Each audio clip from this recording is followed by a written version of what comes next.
जातीय समीकरण को छोड़ नहीं सकते अगर बिहार की राजनीति की बात की जाए तो। और मांझी समुदाय के वोटर्स यहाँ पर काफ़ी ज़्यादा हैं और रोशन मांझी उम्मीदवार हैं आरजेडी से। तो क्या लग रहा है कि वोट बटेगा? अब तो जनता डिसाइड करेगी, लेकिन जहाँ तक हम लोग घूम रहे हैं हमको ऐसा नहीं लगता है कहीं पर, क्योंकि हमारे समाज के लोग गरीब हैं। हम लोग विकास पर वोट मानते हैं, हम लोग जाति पर वोट नहीं मानते। सब समुदाय का समर्थन हमको प्राप्त है यहाँ पर इमामगंज में, और हम लोग चुनाव जीत रहे हैं, भारी अंतर से जीत रहे हैं। हमारी उपस्थिति अभी इमामगंज विधानसभा क्षेत्र में है और हमारे साथ बिहार सरकार के मंत्री संतोष सुमन है। संतोष जी, कैसी तैयारी है, क्या माहौल है इमामगंज का? देखिए, इमामगंज की जनता तैयार है और एनडीए के पक्ष में लहर है और सभी लोग देखिए आ रहे हैं। हम समझते हैं कि 13 तारीख को दीपा मांझी जी भारी मतों से यहाँ से चुनाव जीतने जा रही है। 23 तारीख को रिजल्ट आ ही जाएगा। तो चार जगह जहाँ हमारा उपचुनाव हो रहे हैं सभी जगह एनडीए की लहर है, और बगल में झारखंड भी हम लोग चुनाव लड़ रहे हैं एनडीए के घटक दल द्वारा। तो सब लोग तैयार हैं और जनता तैयार है, जनता का आशीर्वाद है, भरपूर है। और 13 तारीख को सब अपना मत डालने के लिए तैयार हैं। 23 तारीख को गणना होगी, तो आप देखेंगे कि चारों जगह बिहार के चारों सीट पर एनडीए की जीत होगी। जनसुराज के आने से क्या त्रिकोणीय मुकाबले के आसार देखे जा रहे हैं? अब मुझे नहीं लगता त्रिकोणीय है, दुकोणीय है। मैं तो इतना जानता हूं कि हम लोग जनता के बीच में जा रहे हैं, जनता का आशीर्वाद प्राप्त कर रहे हैं।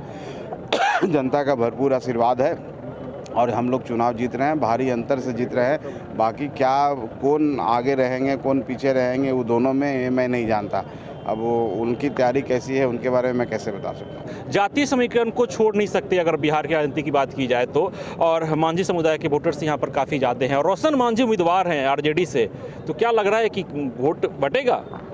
अब तो जनता डिसाइड करेगी, लेकिन जहाँ तक हम लोग घूम रहे हैं हमको ऐसा नहीं लगता है कहीं पर, क्योंकि हमारे समाज के लोग गरीब हैं और पिछड़े हैं और उनको पता है कि किनके साथ हमारा सम्मान और मान है।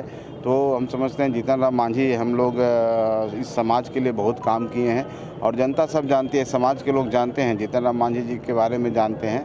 तो कोई भी चुनाव होता है सबको अधिकार है, हर समाज के हर कास्ट के लोग लड़ते हैं। हम लोग विकास पर वोट मानते हैं, हम लोग कोई जाति पर वोट नहीं मानते। सब समुदाय का समर्थन हमको प्राप्त है यहाँ पर इमामगंज में, चाहे माइनॉरिटी भाई हों, यादव भाई हों, कोई भी पासवान भाई हों, कोई भी किन्हीं की बात आप ले लीजिए, सबका समर्थन प्राप्त है और सबके समर्थन से भारी मतों से हम लोग जीतने जा रहे हैं। आपके पिता केंद्रीय मंत्री जीतन राम मांझी की सिटिंग सीट रही है, तो एक दबाव है सिटिंग सीट को बचाने का?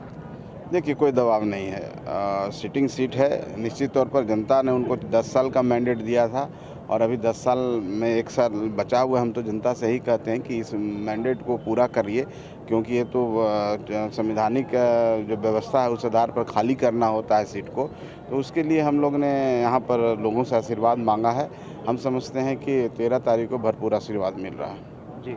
तो देखिए, संतोष कुमार सुमन हमारे साथ थे, बिहार सरकार में मंत्री हैं और इनकी पत्नी दीपा मांझी यहाँ से उम्मीदवार हैं। जीतन राम मांझी की बहू है और जीतन राम मांझी यहाँ से विधायक थे, लेकिन जब वो सांसद बनते हैं, केंद्रीय मंत्री बनते हैं, तो ये सीट खाली होती है। उसके बाद उपचुनाव के यहाँ पर नौबत आती है और उपचुनाव होने जा रहे हैं और उपचुनाव को लेकर अब सरगर्मी तेज हो गई है, क्योंकि जनसुराज ने उम्मीदवार उतारा है यहाँ पर, जिससे त्रिकोणीय मुकाबले के आसार है। लेकिन संतोष सुमन का कहना है कि जो होगा वो देखा जाएगा, यहाँ की जनता हमारे साथ है। अब देखना दिलचस्प रहता है कि चुनाव के बाद यहाँ पर जीत किसकी होती है।